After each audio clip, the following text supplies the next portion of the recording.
Cleaning turkey necks is a straightforward process. Here's a step-by-step guide. Remove excess fat and skin. Trim away any excess fat or loose skin using a sharp knife. Be careful not to remove too much meat while doing this. Alright, so what kind of meat is this? Turkey meat. So what are you doing to it?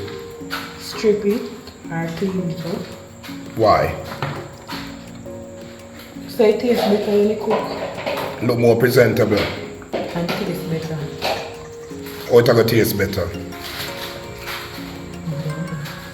You just know it will taste better. Because you take off the unwanted pieces, those pieces.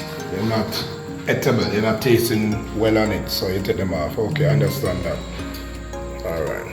So what you gotta do with this? Brown stew, curry.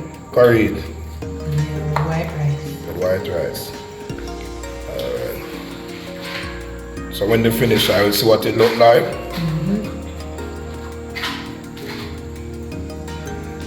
You take off the skin because you don't want it raw on the middle. Keep it raw. Both side.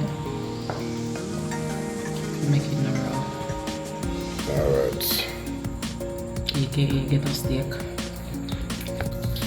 Alright, so this is the turkey neck. So what are you doing to it now? Taking out the membrane from what the middle. Okay. Why? Because it tends to make it raw. When we know from growing up. And my grandmother said the membrane. Okay. So you have to do that to every pieces? Yep. So what if you did chop it in two? That come out easier. Okay.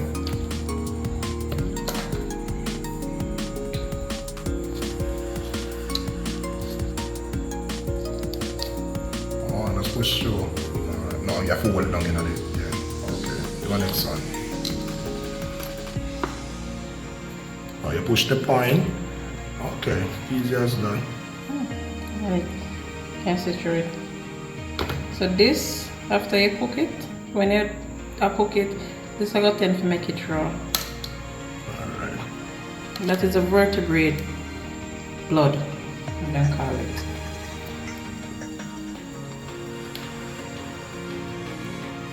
So if you skewer now the treat, see come up, and you just Pick it up. dry it out. Because it's soft.